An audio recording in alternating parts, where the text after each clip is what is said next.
ಇವತ್ತು ಯುಗ ಯೋಗಿ ಭೈರವೈಕ್ಯ ಜಗದ್ಗುರು ಪದ್ಮಭೂಷಣ ಶ್ರೀ ಶ್ರೀ ಶ್ರೀ ಡಾಕ್ಟರ್ ಬಾಲಗಂಗಾಧರನಾಥ ಮಹಾಸ್ವಾಮೀಜಿಯವರ 81ನೇ ಹುಟ್ಟುಹಬ್ಬದ ಪ್ರಯುಕ್ತವಾಗಿ ಮಂಡ್ಯ ಜಿಲ್ಲೆ ನಾಗಮಂಗಲದ ಶ್ರೀ ಕ್ಷೇತ್ರ ಆದಿಚುಂಚನಗಿರಿಯಲ್ಲಿ ಹುಟ್ಟುಹಬ್ಬದ ಸಂಭ್ರಮ ಮನೆ ಮಾಡಿದೆ.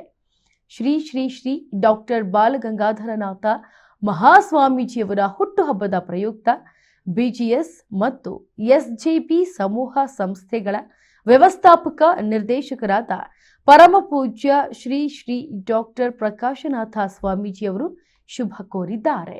ಇವತ್ತು ಯುಗಯೋಗಿ ಹಾಗೆ ಭೈರವೈಕ್ಯ ಆದಂತಹ ಜಗದ್ಗುರು ಪದ್ಮಭೂಷಣವನ್ನ ಹೊಂದಿರುವಂತಹ ಶ್ರೀ ಶ್ರೀ ಶ್ರೀ ಡಾಕ್ಟರ್ ಬಾಲಗಂಗಾಧರನಾಥ ಮಹಾಸ್ವಾಮೀಜಿಯವರ 81ನೇ ಹುಟ್ಟುಹಬ್ಬ ಆಗಿರೋದ್ರಿಂದ ಎಲ್ಲೆಡೆ ಸಂಭ್ರಮ ಮನೆಗಟ್ಟಿದೆ. ಹಾಗೆ ಹುಟ್ಟುಹಬ್ಬದ ಪ್ರಯುಕ್ತವಾಗಿ ಮಂಡ್ಯ ಜಿಲ್ಲೆಯ ನಾಗಮಂಗಲದ ಶ್ರೀ ಕ್ಷೇತ್ರ ಆದಿಚುಂಚನಗಿರಿಯಲ್ಲಿ ಹುಟ್ಟುಹಬ್ಬವನ್ನು ಅತಿ ವಿಜೃಂಭಣೆಯಿಂದ ಆಚರಿಸ್ತಾ ಇದ್ದಾರೆ. ಹಾಗಾಗಿ ಏನು ಅಲ್ಲಿ ಸಂಭ್ರಮ, ಆದಿಚುಂಚನಗಿರಿಯಲ್ಲಿ ಹುಟ್ಟುಹಬ್ಬದ ಸಂಭ್ರಮ ಮನೆ ಮಾಡಿದೆ. ಇದರ ಜೊತೆಗೆ ಹಬ್ಬದ ಪ್ರಯುಕ್ತವಾಗಿ ಬಿಜಿಎಸ್ ಮತ್ತು ಎಸ್ಜೆಬಿ ಸಮೂಹ ಸಂಸ್ಥೆಗಳ ವ್ಯವಸ್ಥಾಪಕ ಹಾಗೂ ನಿರ್ದೇಶಕರಾದಂತಹ ಪರಮಪೂಜ್ಯ ಶ್ರೀ ಶ್ರೀ ಡಾಕ್ಟರ್ ಪ್ರಕಾಶನಾಥ ಸ್ವಾಮೀಜಿಯವರು ಶುಭ ಕೋರಿದ್ದಾರೆ.